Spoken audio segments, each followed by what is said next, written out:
L'étape 4 de votre émission hebdomadaire dimanche, c'est politique de ce 8 juin 2025 prend ainsi son envol. C'est bien évidemment le plateau du duel. Le plateau du duel qui reçoit pour vous deux invités, un acteur de la mouvance et l'autre de l'opposition démarre. Ainsi avec la présence justement ce studio de Guy Chaffa. Guy Chaffa qui est le secrétaire général du parti MPL, déjà présent ici. Guy Chaffa, bonjour. Bonjour Mathieu, bonjour Mathieu. Ça s'entend. Et bonjour très chers téléspectateurs. Vraiment, merci beaucoup de répondre présent à cette invitation ce dimanche. C'est un plaisir partagé, merci. Alors, en face, c'est Mathieu Avlessi. Mathieu Avlessi qui est membre du parti Bloc républicain, parti de la mouvance présidentielle. Mathieu Avlessi, bonjour. Bonjour, monsieur le journaliste, bonjour, monsieur Chaffa, et aux téléspectateurs, je dis bonne fête de la fête d'hier, la fête des moutons. Bonne fête à chacun et à tous. Merci infiniment d'avoir répondu présent à cette invitation. Mesdames et messieurs, nous allons encore aborder sur ce plateau, comme d'habitude, dans des questions qui ont marqué l'actualité la semaine que nous sommes en train de finir. On parlera justement de ce rappel à l'ordre du secrétaire général adjoint de l'ex-parti du Renouveau démocratique PRD par le ministère de l'Intérieur, suivi de la réaction justement de Maître Adrien Umbwedji. Ensuite, à quelques mois justement du dépôt des candidatures pour les présidentielles de 2026, quels sont donc les préparatifs au niveau des chapelles politiques? On en parlera et finir avec justement la polémique autour de la réalisation des infrastructures en République du Bénin et les montants y afférents. Mesdames et messieurs, nos invités ainsi présentés, nous allons donc devoir démarrer cette émission maintenant et tout de suite. Mathieu Avlessi, on va d'abord nous adresser à vous en un premier. Il faut rappeler tout simplement que le 20 mai dernier, le ministère de l'Intérieur a rappelé, à travers justement un courrier, a appelé à l'ordre le secrétaire général adjoint du Parti du Renouveau, de l'ancien Parti du Renouveau démocratique PRD, bien évidemment. Il s'agit bien sûr de Gatien Laurent à Ouameno pour usage illégal du logo et de ce parti. Justement, suite à cela, vous avez suivi effectivement la réaction de Maître Adrien Umbwedji, le PRD ayant fusionné déjà avec l'Union progressiste, avec l'Union progressiste, j'allais dire, pour donner naissance à l'Union progressiste, le Renouveau. Le parti juridiquement n'existe plus, à stipuler le ministère de l'Intérieur. Vous avez suivi la réaction de Maître Adrien Umbwedji. Merci, monsieur le journaliste. Je crois savoir qu'au lendemain de cette fusion, de la fusion de ces deux partis pour donner naissance à l'UPR, j'avais annoncé qu'en fait, il fallait faire très attention à cette union parce que l'histoire est têtue. Et un individu, c'est une histoire. Tenant compte de l'histoire liée au président du PRD, je dis qu'il faudrait faire attention à cette union parce que je l'avais traité, qui m'en excuse, que je répète la même chose, je l'avais traité d'un infiltré que l'UP devrait avoir à l'œil pour éviter ce qu'on a en ce moment. Donc, cet appel que j'avais dû faire entre-temps n'avait pas été suivi par certainement le leader de l'UP. Aujourd'hui, la difficulté est là. L'histoire nous raconte donc que Maître Adrien Umbwedji et son parti, ils sont très attachés au PRD. Au PRD parce que, qui vous souvenez, je l'avais dit aussi, l'élan au départ, c'était que le PRD se fonde dans le bloc républicain. J'étais dans la salle quand, pendant que le bloc se constituait, j'étais dans la salle quand le PRD nous a lâchés en plein vol pour rejoindre après son autonomie.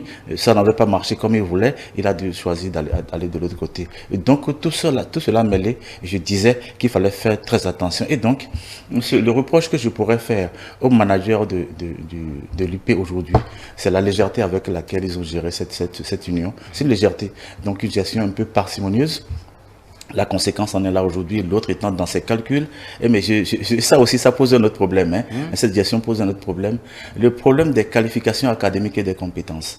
Et ça, je crois aussi, on en avait débattu quand cette situation s'était posée dans ce pays. Nous n'allons pas comparer les expériences de Maître Adrien Umbwedji en matière d'expérience pratique de droit aux expériences de Diogbenou, qui certes, qualification académique, agrégée et tout ça, mais ce n'est pas le plus important. important. Le plus important, c'est la pratique du droit. Et là, Maître Adrien Mbedi lui a prouvé qu'il est son père en matière de pratique du droit, parce que le droit avant sa naissance, qu'il est son père en matière de pratique du droit. Et là, le reste, maintenant, on va voir comment est-ce que chacun va manager les choses de l'un dans l'autre. J'aurais souhaité qu'il y ait accalmie, parce que moi, je ne souhaiterais pas qu'il y ait un naufrage de la réforme du système partisan. Voilà. Et nous allons en arriver justement, parler justement du fonctionnement. La première lecture justement de cette actualité, Guy Chaffa, au niveau de l'opposition. Moi, j'ai quelques difficultés quand j'ai eu le courrier du ministère et la réponse de Maître Adrien Mbedi, je me suis posé une question. Est-ce que ce n'est pas ce qu'on disait depuis le départ? Est-ce que le système partisan, parce que c'est la vraie question, est-ce que ce système va survivre? Est-ce que c'est le bon système? Est-ce que ça va survivre après 2026, sinon après l'avènement de la rupture?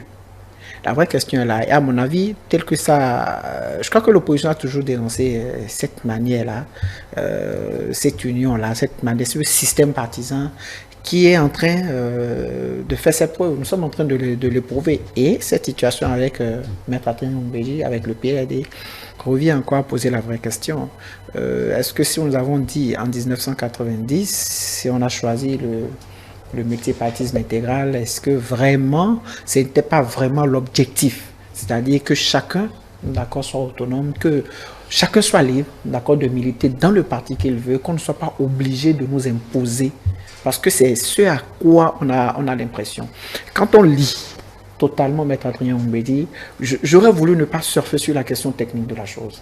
Parce qu'il appartiendra, si l'un ou l'autre a le courage de saisir les juridictions compétentes, je crois qu'il appartiendra à la justice de trancher. Mais oui, de trancher. Mais je voudrais qu'on en arrive à dire une chose honnêtement. Est-ce qu'on a besoin d'aller à la justice pour une question de parti, pour une question d'existence légale ou illégale d'un parti? Parce que normalement, quand on est en politique, l'objectif premier des politiciens, c'est de conquérir le pouvoir. Est-ce que pour conquérir le pouvoir, par alliance ou par, je sais pas, par fusion ou quoi, est-ce que l'objectif est atteint? Si oui, il n'y a pas de problème. Le problème que pose Maître Adrien Mbedi techniquement, pour moi, en tant que profane du droit, c'est réel. Parce qu'on ne peut pas quand même, après quelques jours après une certaine fusion, revenir à donner un récépissé définitif à un parti qui n'est plus censé exister après la fusion. Donc, il appartiendra vraiment à la justice. Si l'un ou l'autre, est-ce que Diogbenou avec l'UPR a saisi comment vous appelez, la justice? Non. Est-ce que le PRD aura le courage de saisir la justice? Je ne crois pas. La preuve, au bas de ça, il dit qu'il est prêt à rechercher un consensus avec Maître Diogbenou, et le code actuel, le code électoral leur permet de le faire. Donc, est-ce que Diogbenou va accepter de faire un accord de gouvernance avec un parti qui, a priori, n'existe pas? Parce que l'autre réclame aujourd'hui l'existence légale de son parti. Et ça pose réellement un problème, quoi. Oui. Monsieur Chaffa, c'est légitime, hein, votre logique, je l'épouse. Mais il se fait que je voudrais qu'on se réfère un peu à la sortie de Corvi. Je ne lui fais pas la publicité, mais c'est pour dire que c'est sur la même thématique et qu'il a dû faire des démonstrations que j'ai approuvées. Je dis, c'est un problème. On ne devrait pas aller au tribunal ou bien devant les juridictions pour régler un problème de mise en commun des idées. On s'est entendu pour être ensemble par rapport aux idées, mais qu'est-ce qui pourrait nous opposer aujourd'hui? Je ne vois vraiment pas, et ce n'est pas les calculs de politiciens. Bon, je n'aurais pas souhaité. La réforme du système partisan est en train d'être éprouvée, M. Chaffa l'a dit, mais c'est une œuvre humaine. Que la réforme soit éprouvée, c'est naturel.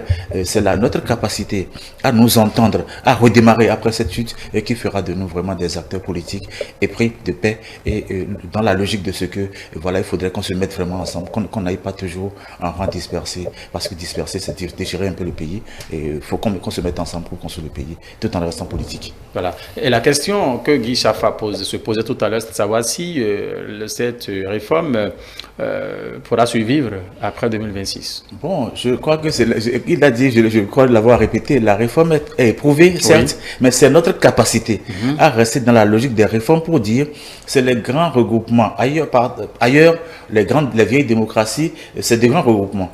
Il faut qu'on tende vers ça. Et pour tendre vers ça, il faut qu'on commence par nous donner les logiques aujourd'hui. Et c'est vrai, ça s'éprouve. Pourquoi le parti de mon ami ne se retrouvait pas avec un autre pour que ce soit plus grand? Je ne sais pas. Mais c'est ça la logique.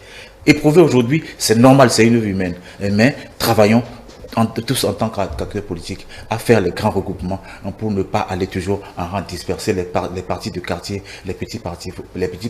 Il faut qu'on transcende un peu ça pour construire le pays ensemble. Parce que restant dispersés, c'est que les tiraillements, on va voir dans les autres sujets que vous avez annoncés, les tiraillements ne nous permettraient pas d'avancer. Restons ensemble pour construire ce pays. Moi, je suis dans la logique de construction et donc tout en restant partisan. Rester ensemble, je suis d'accord. Mais le problème, c'est comment rester ensemble, c'est comment définir rester ensemble. Avec les autres partis, de l'opposition, nous avons pu créer ce qu'on a appelé le cadre de concertation des partis et mouvements de l'opposition. Vous savez, j'ai entendu, je crois que c'est l'honorable Oden Alatati, faire un développement qui, ma foi, m'est resté sur le cœur. Quand on lui a posé la question sur un plateau de télé, quand on lui a posé la question de savoir, l'opposition réclame que le taux. Je vais revenir juste un peu derrière pour vous faire comprendre pourquoi je pense que le système est éprouvé et ne risque pas de dépasser 2026. Lorsqu'on lui a posé la question de savoir, quand l'opposition réclame au lieu de 20%, on n'est pas séquenciation électorale, l'opposition avait, et nous réclamons 5%. Il a répondu en disant, si on dit 5%, lui, son parti, l'Union progressiste, le renouveau, va se fragmenter en 4 ou en 5.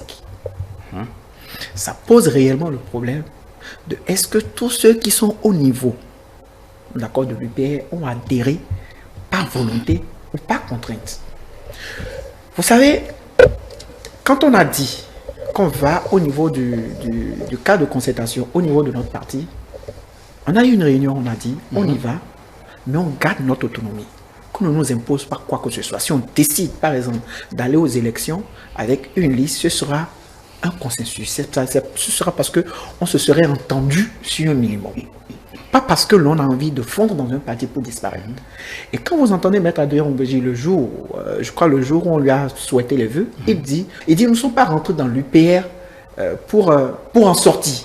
Mais nous ne sommes pas rentrés non plus pour disparaître. Oui, c'est vrai. Lorsque les principes n'ont pas été posés à la base, lorsque les regroupements, lorsque ce n'est pas homogène, lorsqu'on ne s'entend pas, parce que le problème, quand vous parlez de courant politique, je voudrais savoir, quelqu'un a dit, c'est toujours l'honorable Aladati qui a dit qu'il y a plus de 5 et quelques partis qui ont décidé de se fondre. Mais est-ce que c'est le même courant politique? Est-ce qu'on s'entend de la même manière? Est-ce qu'on a envie d'aller conquérir le pouvoir de la même manière? Qu'on se regroupe, oui. Mais qu'on ne soit pas capable, sincèrement, de trouver le point qui nous unit et qu'on se dise tout simplement, nous sommes en train d'aller chercher le pouvoir, nous allons vers comment vous appelez, la magistrature supérieure, on veut conquérir le pouvoir, quel que soit ce que ça coûte, ça donne ce que vous êtes en train de voir là. Donc je préfère, et comme l'a proposé déjà le code électoral, qu'on puisse aller à des, je ne veux pas dire alliances, mais à des accords de gouvernance, qu'on s'entende. C'est ce qui se passe en réalité. Si je veux épouser l'esprit du système partisan, je veux aller, je veux qu'on puisse me dire, ce n'est pas le regroupement la chose. Non, c'est qu'on puisse entendre sur un minimum. Quand on prendra le pouvoir, comment on va gouverner? Ça, si on est d'accord, il n'y a pas de problème. Mais qu'on dise, non, il faut fondre tous les partis, ça donnera ce résultat-là. Et ça pose un autre problème. Le problème de savoir si tous les autres partis, quand on écoute le déroulé, quand on lit complètement Maître Adrien Ombéji, on a un problème. Est-ce que les 100 et quelques partis qui ont effectivement fondu dans le PR, comme dans le BR chez vous, est-ce que ces partis-là ont effectivement tous organisé leur comment vous appelez ça? De dissolution. De dissolution. Ça pose le problème. Sur quelle base est-ce que le récépissé définitif a été donné à chaque parti déjà existant qui a décidé maintenant de fondre? Ça va poser beaucoup de problèmes.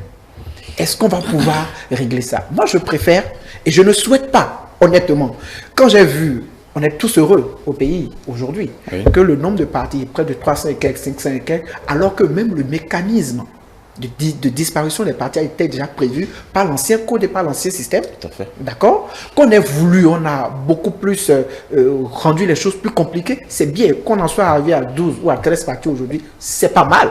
Mais est-ce qu'on a vraiment résolu le problème? Ça, c'est une question qui sera posée tout le temps. Et est-ce qu'après 2026, parce qu'il faut reconnaître la rigueur de la loi aujourd'hui fait que beaucoup se cachent. Je pense, M. Chafa, vous avez raison. Et comme nous le disons déjà à l'entame de cette émission, oui.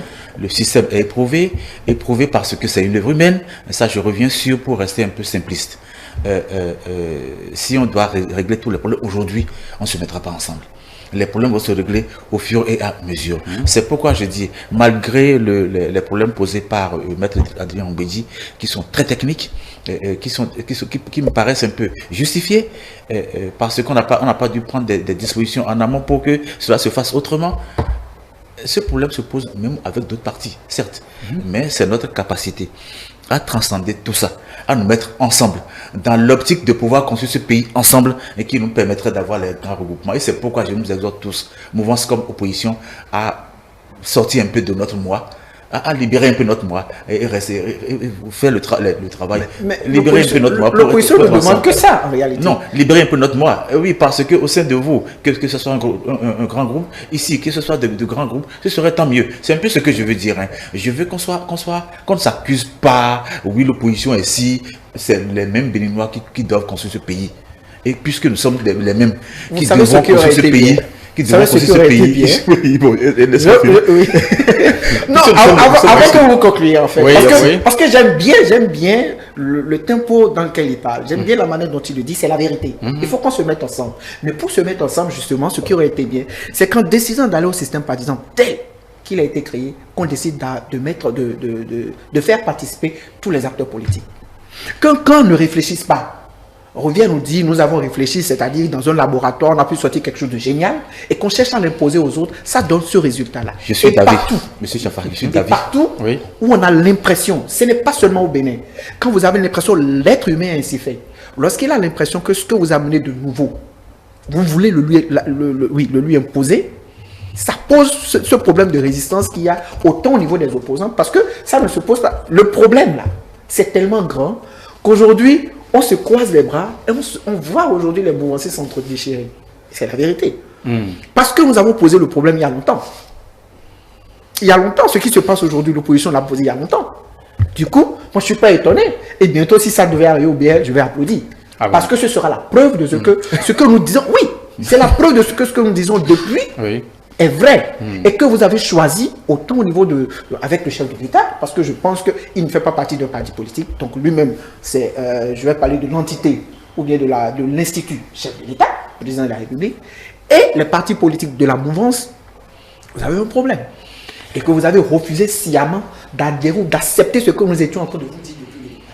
Si on participe tous à la chose, c'est notre Bénin. C'est notre pays. À l'interne, à l'interne, M. Chafa, le problème se pose. À l'interne, la discussion se mène. Et je dis, transcendons nos moi, mettons-nous ensemble. Mouvance, UP, Bloc républicain, opposition, MPL et tout ce que mettons-nous ensemble pour construire ce pays. Je voudrais que ce soit ça notre leitmotiv.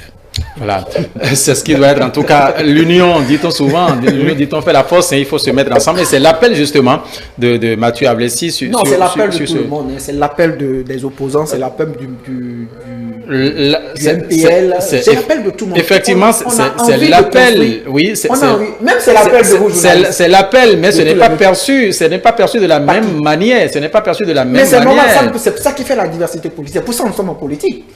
C'est parce que ce n'est pas perçu de la même manière. Nous voulons tous construire notre pays. Les mouvanciers pensent pendant qu'ils sont au pouvoir qu'ils ont la meilleure technique. Les opposants pensent pendant qu'ils sont dans l'opposition que plutôt c'est tel qu'eux ils pensent qu'il va se passer. Et c'est ça qui fait la politique. C'est pour ça qu'on est là, on est face à face, on n'est pas dos à dos. Le dénominateur commun, oui, parce que c'est à travers la critique et que la mouvance, ceux qui ont aujourd'hui la propension de gérer l'État, se corrigent dans la mise en œuvre des non, on n'a pas l'impression que vous nous écoutez. Non, je pense que ce que vous faites, c'est écouter, c'est intégrer. Sans vous, ce n'est pas bien. Moi, j'ai toujours dit, encourageons. Vous n'avez pas aimé en 2000. Encourageons. Être seul à l'Assemblée nationale, vous n'avez pas aimé ça? Bon, c'est vrai que il y a le contexte qui s'y a prêté. Moi, qui s'y avait prêté, on ne revient pas sur ça. Non, ça fait partie de vos 10 ans, ça fait partie de vos acquis. Non, le contexte avait prêté à ça. Oui, restons dans le cadre justement de cette thématique que nous développons justement parce que il s'agit bien sûr de Ongweji, sa récente déclaration et le fonctionnement du système partisan au Bénin. Est-ce que, oui voilà, on peut peut-être tenter de dire que c'est parce qu'il y avait des idées, des intentions par le passé que Adi Ongweji, après cette fusion, s'est permis avec tout son parti de procéder encore à d'autres démarches pouvant leur permettre d'avoir un document. Non, je crois que ça, Bertin Karoubi a posé le problème et je dis, allons l'écouter. On ne va pas revenir sur ça, ça va prendre du temps, ça va prendre toute l'émission. Mais je dis, le PRD était PRD dans un contexte donné. Les réformes a proposé une autre forme de constitution de parti.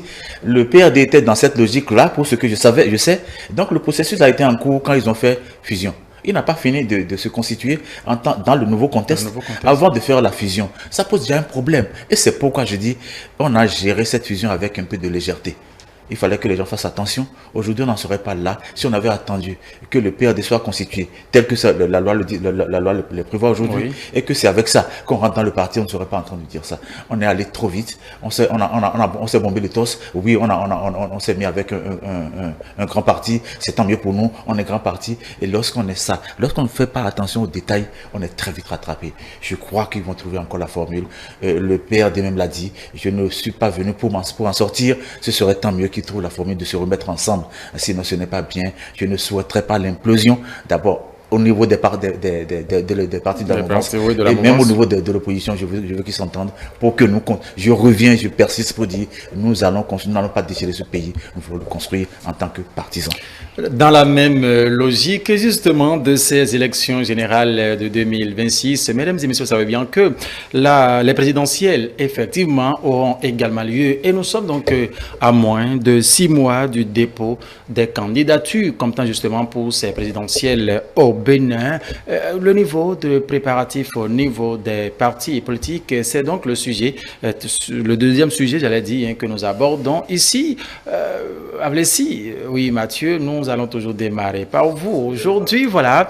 Alors, parlant justement des préparatifs au niveau des partis politiques avec toute l'actualité, ce que nous suivons au quotidien, que peut-on retenir à moins de 6 mois dépôt des candidatures? Le processus est en cours, je ne vais pas le faire la langue de bois, le processus est en cours parce que vous savez, il y a 2 variantes, il y a les élections législatives, communales et puis la présidentielle par la suite. Et donc, il faut travailler à l'interne, à faire la liste par ici.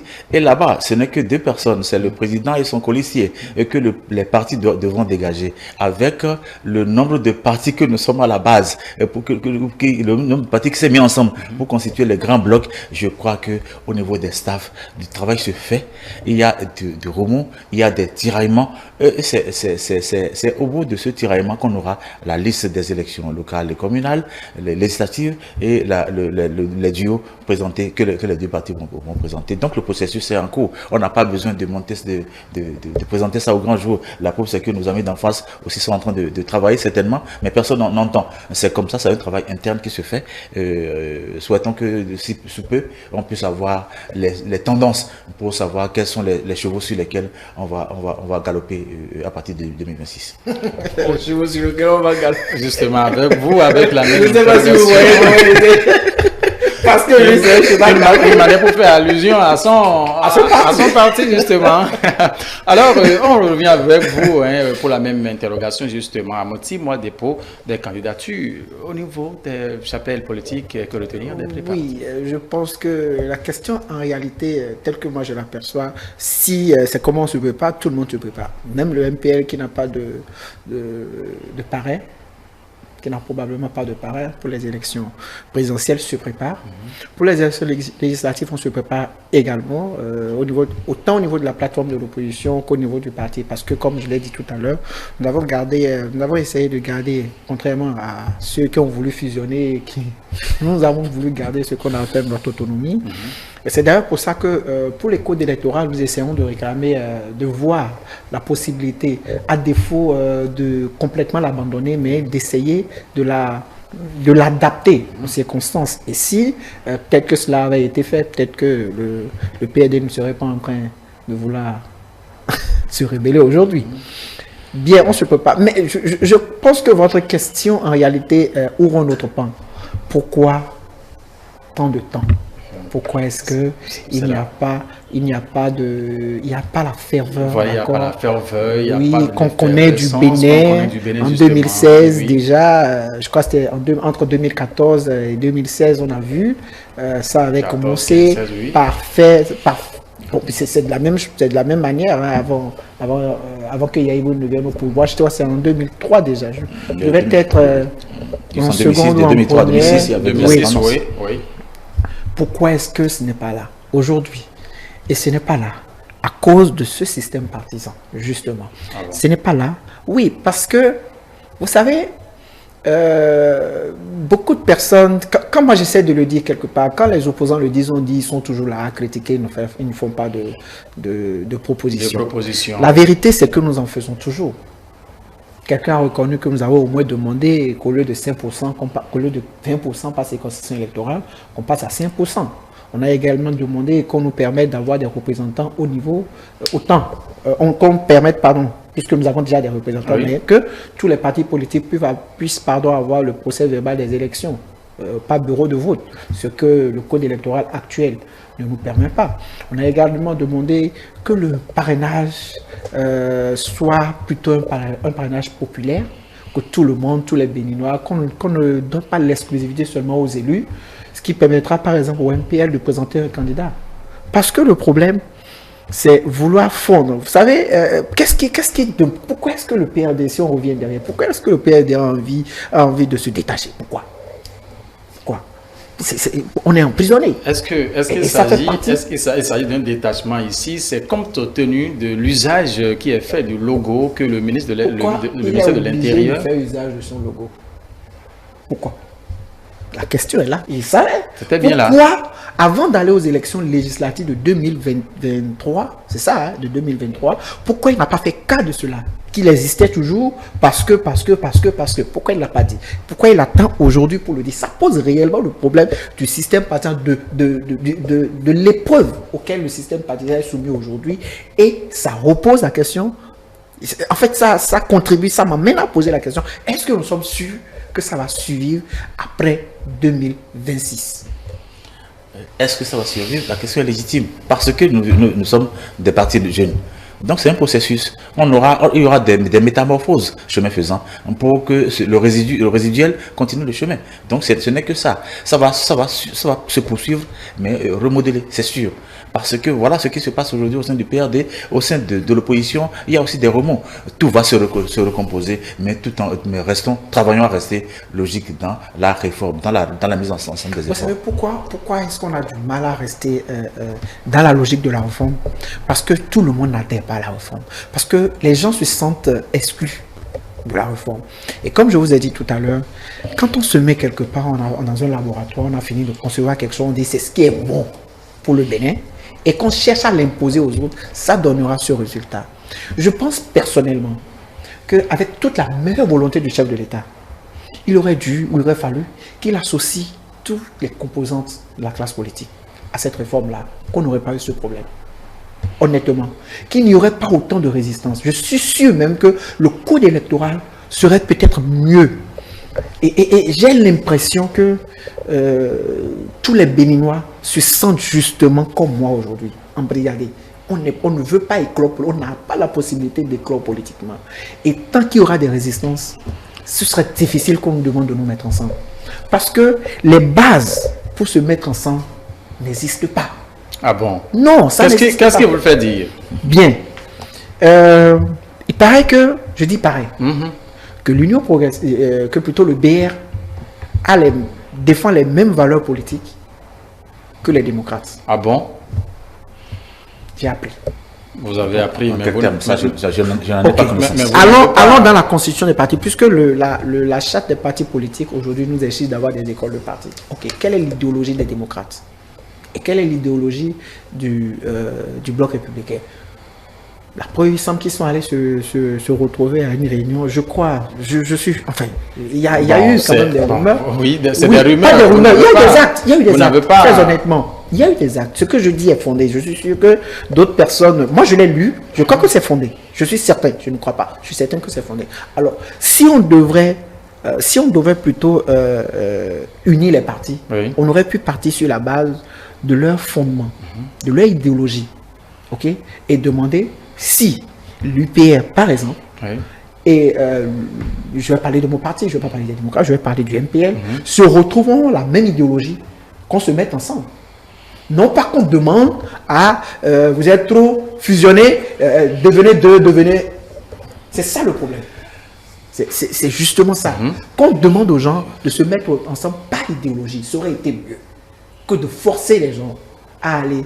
C'est pour ça que j'ai dit, quelle est l'idéologie que défendent les démocrates, que défendent le BR? Globalement, au niveau politique international aujourd'hui, oui, il n'y a pas beaucoup d'idéologie. Les écoles ne sont pas...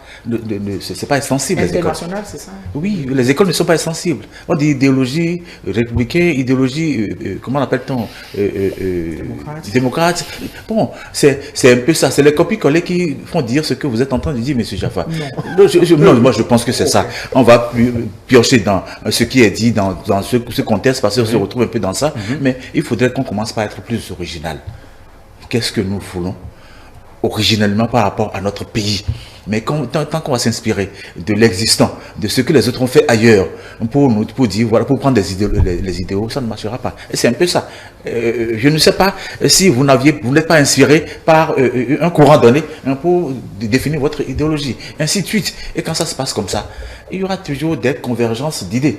Bon, ces convergences d'idées ne veulent pas dire que nous défendons toujours les mêmes choses. C'est des convergences d'idées parce que les idéaux sont pas essentiels. Vous savez ce que je pense? Je pense plutôt que dans notre pays, oui, et pour la plupart en Afrique, nous avons ce problème-là.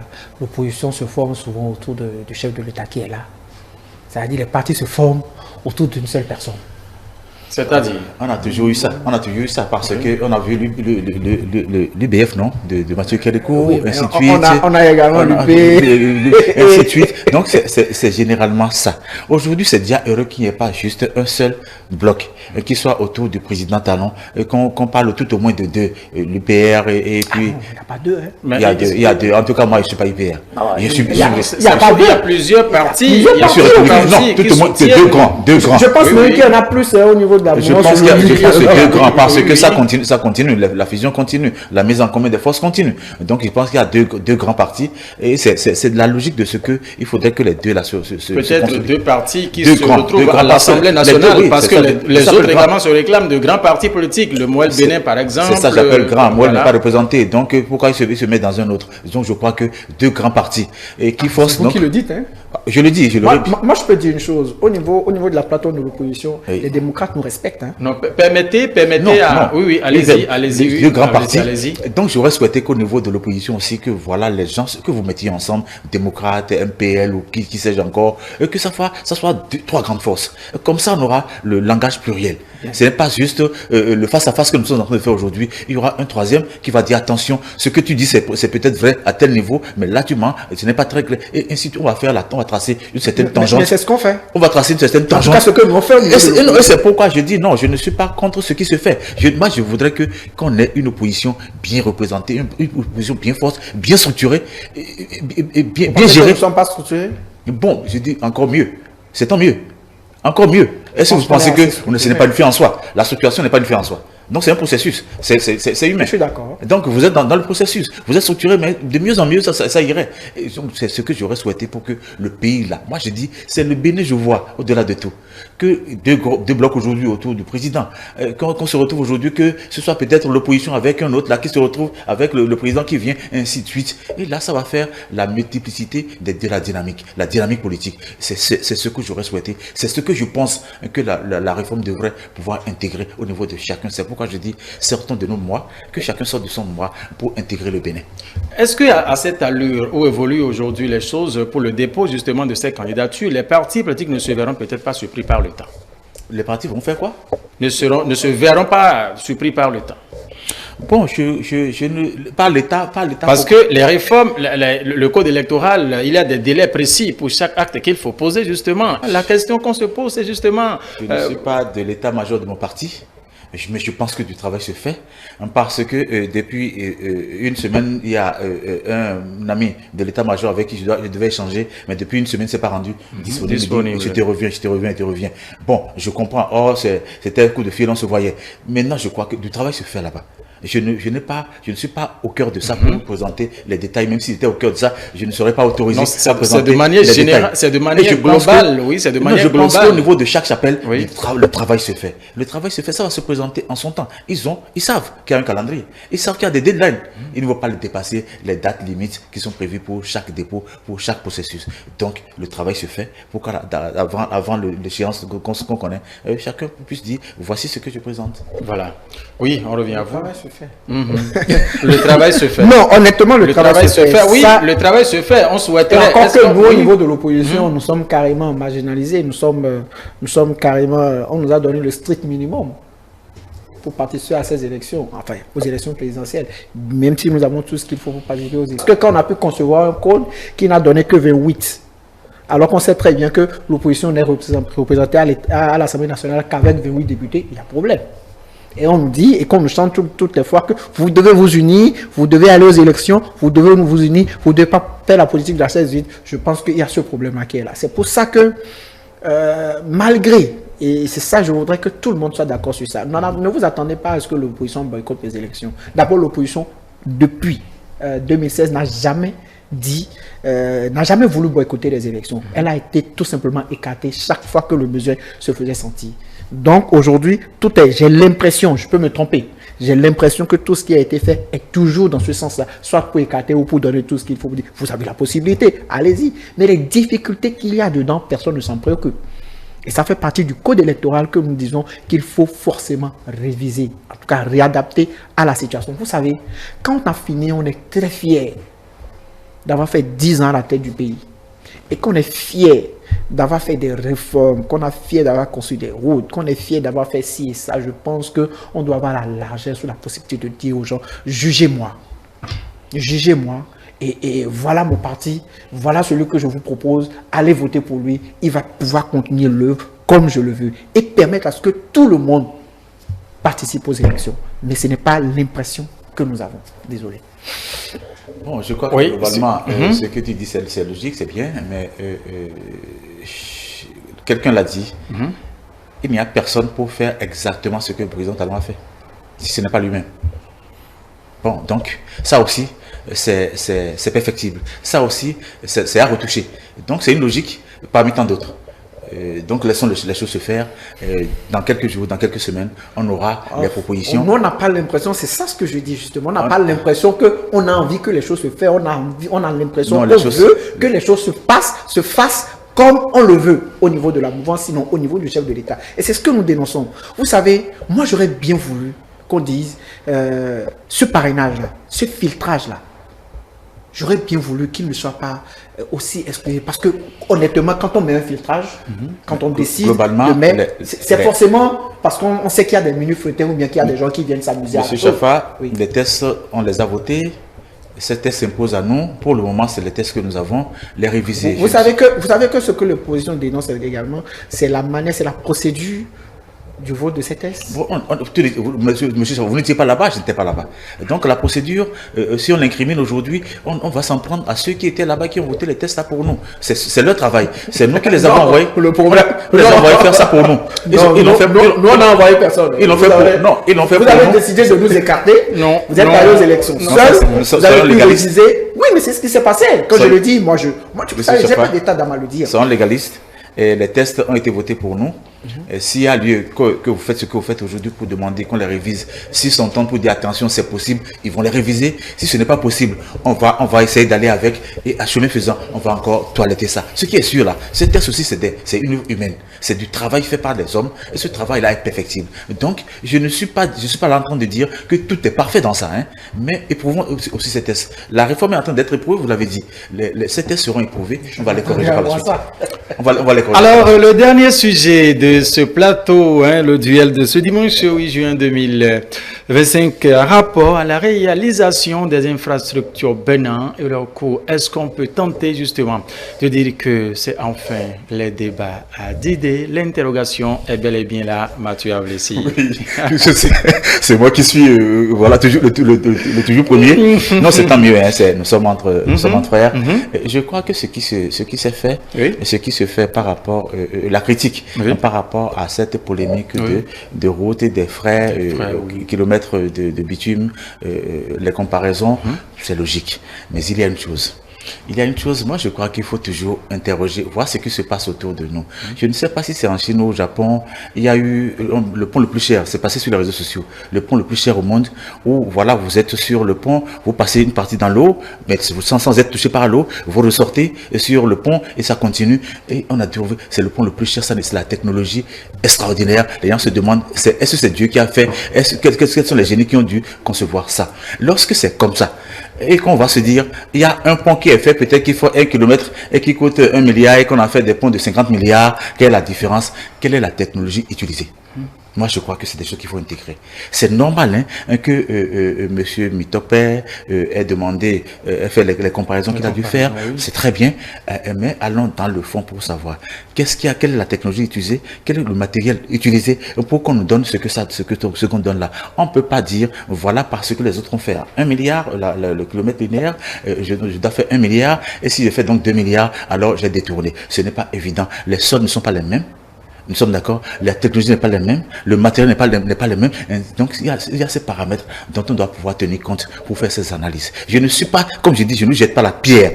Et je dis, c'est ça qui devrait pouvoir nous amener à les techniciens. Je ne suis pas technicien de BTP, je ne suis pas de route pour savoir. Mais moi, dans ma petite logique, je dis, c'est vrai, il est justifié, mais il faudrait qu'on approfondisse un peu la chose, qu'on aille plus en profondeur pour justifier ce qui est fait. Et donc, je veux savoir.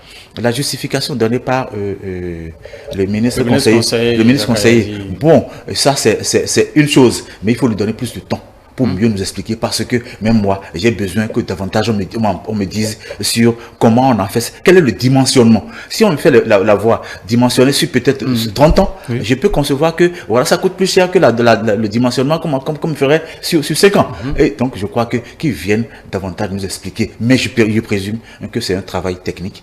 Je ne suis pas technicien, je dis les choses comme ça de façon globale, sans pour autant justifier l'un ou l'autre. Mais pour autant, ne disons pas que parce que l'autre a fait à 1 milliard, je dois faire 1 milliard. Si c'est plus, c'est détourné, ce n'est pas bien.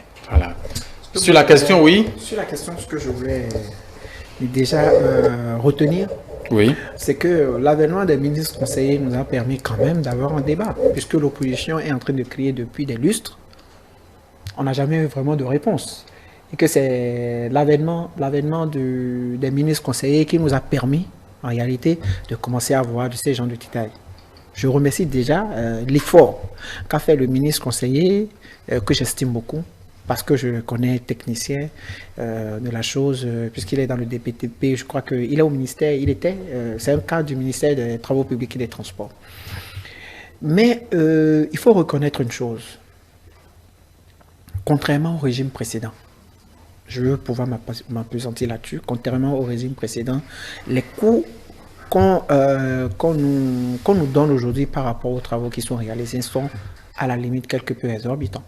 Et demander qu'un citoyen lambda veuille savoir combien ça coûte, quelles sont les caractéristiques, si et ça, c'est normal.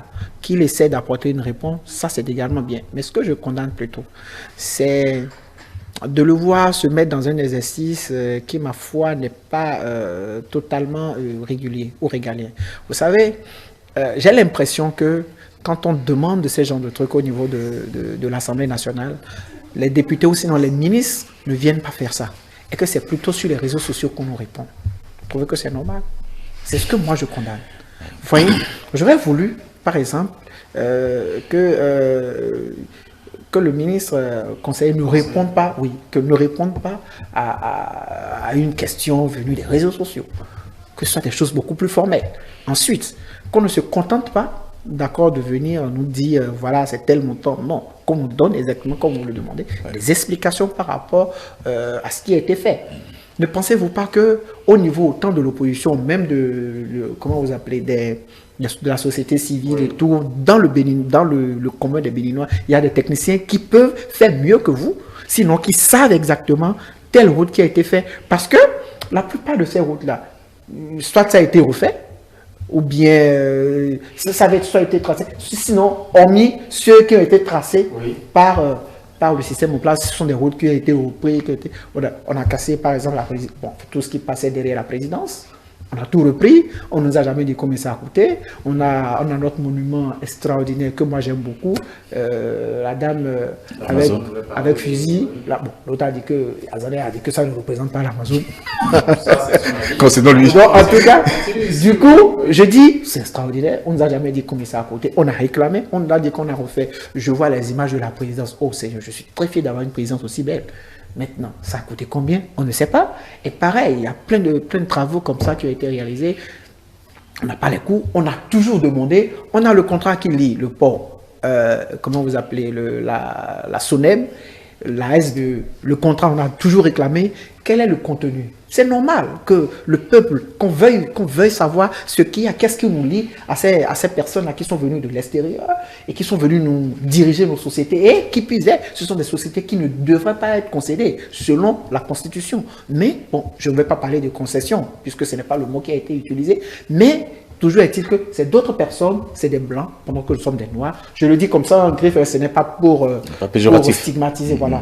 Donc, qui sont en train de diriger ces sociétés-là et qui, a priori, jusqu'ici, nous n'avons pas vu de compte rendu, nous n'avons jamais vu combien est-ce que ça a rapporté, quelle est la différence entre ce qui se faisait avant, ce qui se fait aujourd'hui. Je ne veux pas parler, vous savez, quand on parle de différence, ce n'est pas seulement, qu'est-ce que je vais dire, est-ce que vraiment le Bénin a changé depuis que le port est géré par les Belges? Est-ce que on n'a plus de coupure d'électricité intempestive depuis que les Belges, ce sont toujours les Belges, je crois, qui sont au niveau de la SBE. Est-ce que cette question-là, que nous avons toujours posée, bon, il y a un début de réponse, je dis un début de réponse, même si on n'est pas totalement satisfait, je trouve que c'est déjà bien qu'on fasse cet exercice-là, mais qu'on aille beaucoup plus dans le détail.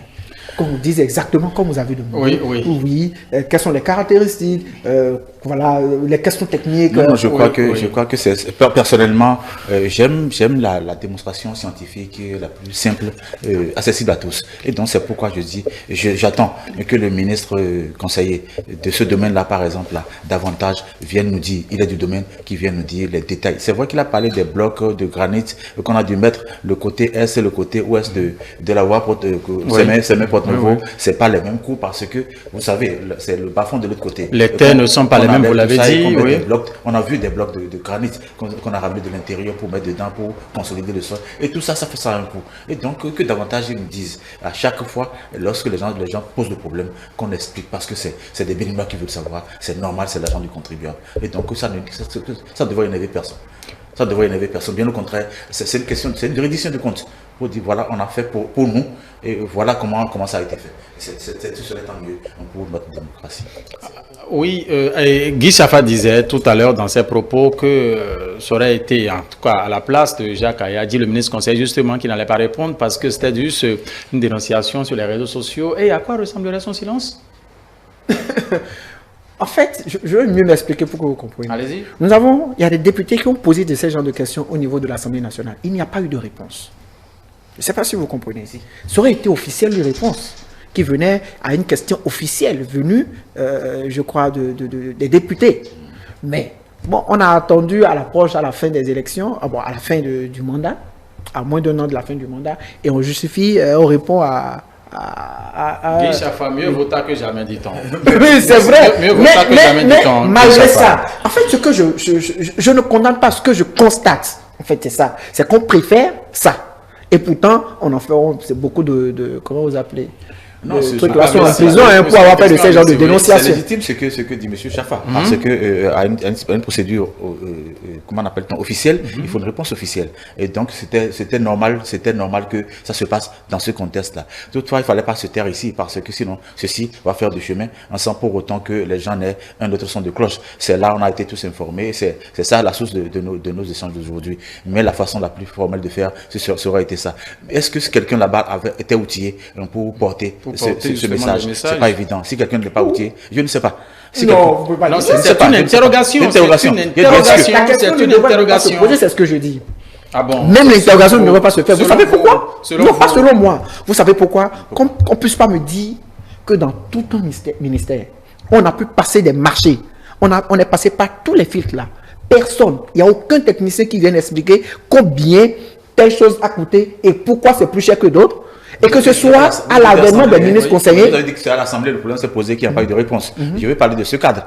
Pour dire, est-ce que là-bas, quelqu'un était outillé pour répondre de façon formelle? C'est pas évident. Le gouvernement est invité à travers. Bon, donc ça, ce serait peut-être une initiative. Mais aujourd'hui, la réponse est là. Et comme l'a dit le journaliste, mieux valait tard que jamais. C'est tant mieux qu'on ait la réponse du ministre conseiller. Alors, nous sommes presque à la fin de cette émission. Tout à l'heure, rapidement, pour prendre les mots de conclusion, Guy Chaffa. Ah ben bien sûr, quand il faut poser les questions, ça commence par lui. Quand il faut qu'on commence vous espérez, est-ce qu'on commence toujours par lui? Non, pas du tout ça, c'est lui pour nous chariter. Voilà. J'ai aimé l'esprit de l'échange et je suis très content, d'accord, de M. Avessi, qui, je crois qu'il doit être un peu plus de mon côté que de son côté. Vous comprendrez pourquoi. Parce que j'ai vu une personne, quand même, qui voit réellement la souffrance des Béninois et qui pose des problèmes, peut-être de manière, je vais le dire comme ça, soyez pas fâchés, de manière un peu plus douce, parce que bon, ouais, c'est lui. Mais le Bénin doit compter. Et il ne peut pas avoir de réforme sans associer tous les composants de la vie, de la population béninoise. Le faire, parce qu'on pense qu'on a forcément raison, nous conduira forcément à des initiatives comme le PRD aujourd'hui. J'en ai terminé. Merci beaucoup, Guy Chaffa. Oui, Mathieu Avlessi. Merci de la même façon. Je crois que globalement, à chaque fois que j'ai MPL en face, on se retrouve et on accorde beaucoup les violons. J'aurais souhaité cette poursuite pour le Bénin. Il est béninois, je le suis. Son aîné, donc béninois avant lui, mais béninois quand même, on est tous là aujourd'hui. On va laisser quelque chose à l'histoire. Et que l'histoire retienne que, attention, des gens sont passés et ont laissé un héritage précieux et important à nos descendants. C'est à ça que nous devons travailler en faisant l'effort d'être ensemble pour construire le Bénin. Merci en tout cas à tous nos invités sur ce plateau. Guy Chaffa, secrétaire général du parti MPL, sur ce plateau pour participer justement à ce débat du duel. En face de lui, c'est Mathieu Avlessi. Mathieu Avlessi qui est membre du parti Bloc Républicain. Mesdames et messieurs, merci infiniment de nous avoir suivis. Toute l'équipe de la partie technique vous remercie une fois encore pour votre sympathique attention. Dimanche, c'est politique se poursuit juste après ce plateau. C'est Mel Lawson qui prend donc le contrôle de l'antenne afin de parler aussi de ce qui fait l'actualité au-delà de nos frontières. À travers sa rubrique 26 minutes en Afrique et dans le monde. Restez toujours câblés parce que l'émission se poursuit.